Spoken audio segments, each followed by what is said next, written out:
bem-vindo, você guerreira de todo o Brasil e de todo mundo. Aqui é o canal Raiz Tricolor, eu sou o Gabriel Amaral e hoje, no dia 10 de junho de 2019, mais um vídeo de análise aqui no canal Raiz Tricolor.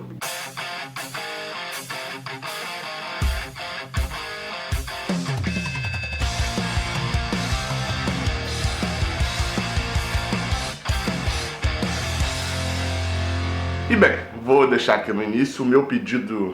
Não, minha lembrança, né, de você deixar o seu like aqui embaixo, não se esquece disso, porque isso fortalece muito o canal, eu sempre falo isso. Aqui, ó, camisa Raiz Tricolor nova aqui atrás, no cenário, Raiz Tricolor, e a outra aqui, a camisa com os autógrafos de Ailton e Leandro Eusébio. Enfim, dando uma reformulada aos poucos, durante a Copa América vai ter uma reformulação maior aqui no cenário. E no vídeo de hoje nós vamos falar sobre Fernando Diniz, mais um aqui, né, mas dessa vez focando mais numa coisa, resultados, jogar bem, jogar mal. Depois daquele jogo de ontem, né, contra o Flamengo, em que a gente massacrou, jogou muito melhor do que o Flamengo mesmo, todo mundo falando que a gente merecia sair com a vitória e a gente empatou, não veio o resultado que todo mundo esperava, e aí ficou naquela, não teve até alguns comentários: eu prefiro jogar mal e ser campeão do que jogar assim e ficar empatando e perdendo. Então, diante disso eu falei, olha, tá ficando num... já comentei isso já dentro de alguns outros vídeos, mas agora eu acho que chegou num ponto em que eu acho que eu preciso fazer um vídeo especificamente sobre isso. E aí como que eu estruturei aqui pra trazer esse vídeo? As últimas duas temporadas do Fluminense, né? Nesse recorte mais recente, já sem Unimed, já com um dinheiro mais escasso e já com um investimento mais parecido do que a gente teria nesse ano.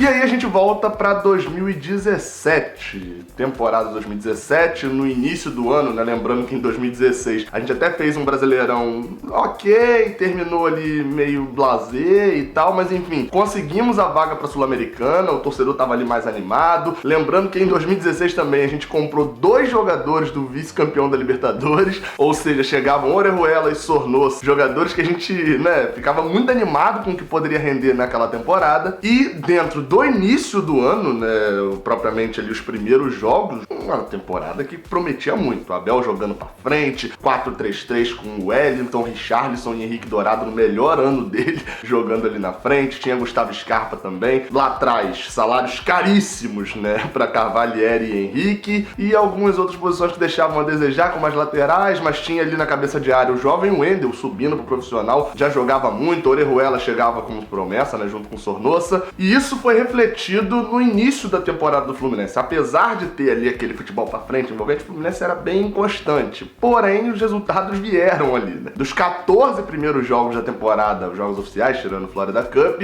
o Fluminense só perdeu um, sendo que esse um era pro Inter na Primeira Liga, que já era uma Primeira Liga que ninguém tava ligando em 2017. Nesse período, por exemplo, a gente ganhou do Vasco por 3-0 na estreia da Taça Guanabara e ganhou do Flamengo, na verdade empatou com o Flamengo, né, mas teve ali uma vitória em cima do Flamengo na final da Taça Guanabara e foi campeão, um empate que a gente ganhou nos pênaltis. Na Copa do Brasil a gente tinha eliminado o Globo vencendo fora de casa, lá no Rio Grande do Norte, o Criciúma e o Goiás da mesma forma, jogando mal fora de casa e bem dentro de casa. Na Sul-Americana, até o momento que eu paro, né, no final desses 14 jogos, a gente tinha jogado só a ida contra o Liverpool aqui dentro do Maracanã e ganhou por 2-0. Só que quando acabaram esses 14 jogos, veio a turbulência, né? Aí as atuações inconstantes começaram a cobrar o seu preço. Pra começar, 2 derrotas pro Flamengo nas finais do Campeonato Carioca. Até aí, tudo bem. Assim, os resultados eram bons, né? Se a gente considerar que o Flamengo tinha um investimento muito mais alto, etc. Então, o vice-campeonato estadual não era um problema sério. E a atuação, assim, empolgava, algumas horas deixava a desejar, mas empolgava e tava dentro do esperado, pelo menos. Porém, do final do estadual até a data, né, de hoje, lá em 2017, até 10 de junho de 2017, um início de Brasileirão até acima do que a gente esperava, mas a gente estava bem empolgado, mas o futebol, novamente, não correspondia a tudo isso. Tinha algumas vitórias ali, com chamadas vitórias no bambo, né? Mas o Fluminense era 7º lugar, tava de uma posição legal, a gente gostava disso. Na Copa do Brasil, uma vergonha a eliminação pro Grêmio, perdendo lá, tomando baile, e depois baile no Rio de Janeiro também, perdendo de 3-1 lá e 2-0 aqui, um jogo deprimente no Maracanã, pra quem tava lá dentro de campo. A torcida tava até animada, mas dentro de campo é um negócio ridículo. E na Sul-Americana, um sofrimento absurdo pra não perder de 2-0 pro Liverpool lá no Uruguai. A gente perdeu de 1-0 só e se classificou. Ou seja, chegava nesse período aí com a gente na média ali em relação a resultado, né? Já tinha caído da Copa do Brasil pro Grêmio, mas o futebol a gente percebeu um declínio. E bem, você lembra como terminou a temporada, né? Faltando 2 jogos pra acabar o Brasileirão e a gente botando dia 20 de novembro um bom público contra a Ponte Preta na 36ª rodada pra ganhar e se livrar do rebaixamento. A gente viu o problema que foi o futebol já tá em declínio. E aí vem 2018, né? Uma análise mais rápida assim de 2018, porque tá mais fresco na nossa mente, porém fica mais claro ainda de o quão danoso pode ser a gente confundir resultado com atuação. Bem, já com teto financeiro instituído, sem fazer praticamente nenhuma contratação, o Fluminense fez um campeonato carioca meio deprimente, na verdade, né? Taça Guanabara nem pra semifinal foi. Na Taça Rio a gente teve ali algumas felicidades em cima do Flamengo, mas a fins de resultado não conta muito isso, mas enfim, de atuação era o time reserva do Flamengo lá em Cuiabá quando a gente viu 4-0 e depois a gente segurou um empate contra o Flamengo para se classificar e depois ser campeão da Taça Rio em cima do Botafogo. Mas uma Taça Rio que já não... A Taça Rio no Campeonato Carioca não tem valido de quase nada, né? E aí, no final das contas, a gente é eliminado pro Vasco no Campeonato Carioca e chega ao extremo do ridículo de... As atuações eram tão... Elas eram medianas baixas. Às vezes tinha um pico do nada, mas normalmente era mediano baixo. Um desses picos do nada aconteceu na Copa do Brasil, no 5-0 contra o Salgueiro aqui dentro do Engenhão. Porém, a Copa do Brasil é talvez o maior vexame desse ano, porque a gente conseguiu ser eliminado pro Avaí, perdendo no Engenhão e perdendo lá na Ressacada, perdendo os 2 jogos, um baile total, e caímos na Copa do Brasil antes de acabar o Campeonato Carioca.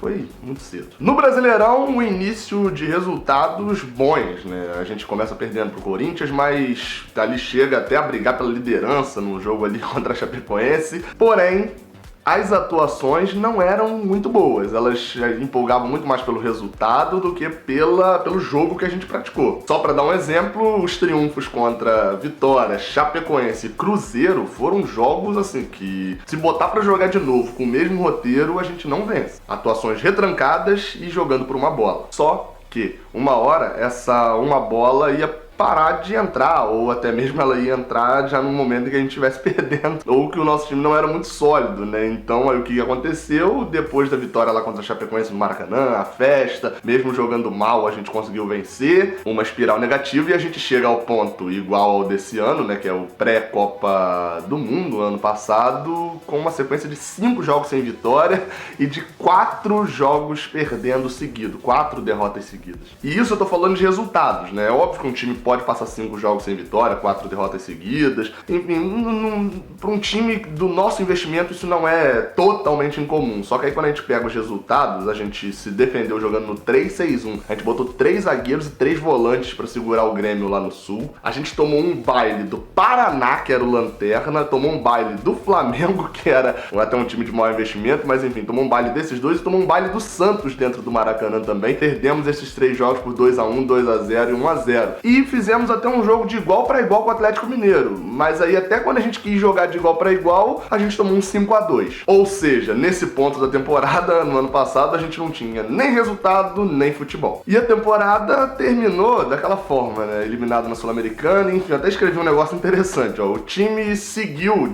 depois que o Marcelo Oliveira chegou, o time seguiu empolgando um jogo para decepcionar em 3, né? A gente empolgava num jogo para decepcionar em 3. O problema foi que em 2 momentos que esse jogo empolgante não veio, a gente ficou 10 jogos sem fazer nenhum gol e bem, né?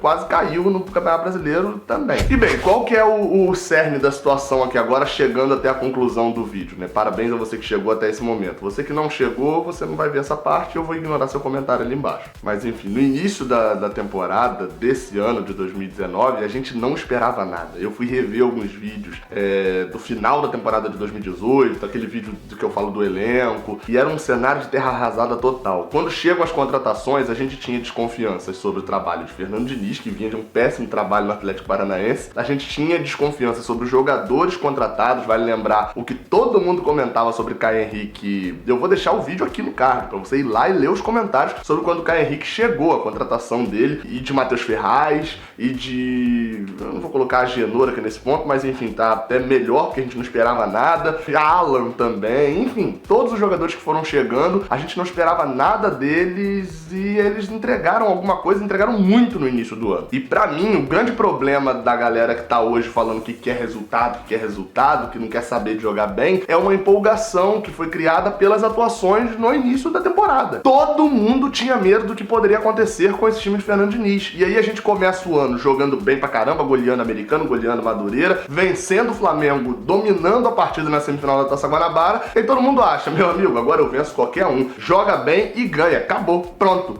E não é bem assim. A expectativa da torcida tricolor tem que ser sempre colocada no lugar. O Fluminense entrou nesse ano com os seguintes objetivos: não ser rebaixado no Campeonato Brasileiro, era o principal objetivo, não vamos cair. Segundo objetivo, formar uma base que consiga jogar bem os mata-matas, conseguimos. Já até agora, de todos os mata-matas, né, de Copa do Brasil e Sul-Americana, a gente foi eliminado em um deles para um dos times mais fortes do Brasil, dentro da casa dos caras e sem perder. Empatamos os 2 jogos. E dentro desses mata-matas, o objetivo era claro, conseguir chegar o mais longe possível e, obviamente, que depois que a gente começou a ver que o trabalho estava rendendo boas atuações, ser campeão da Sul-Americana. E esse resultado ainda tá aí, pelo menos eu considero o resultado esperado se a gente alcançar a final, que, meu amigo, é um jogo único e, enfim, o resultado tá esperado alcançando a final. E, obviamente, que eu torço pelo título. E vale destacar, a gente tá nesse ponto da temporada e aí eu pergunto, que resultado mais que você queria? Eu falei isso numa análise aí, né? Você queria o quê? Que a gente estivesse nas oitavas da Libertadores? Nem a gente tá jogando, porque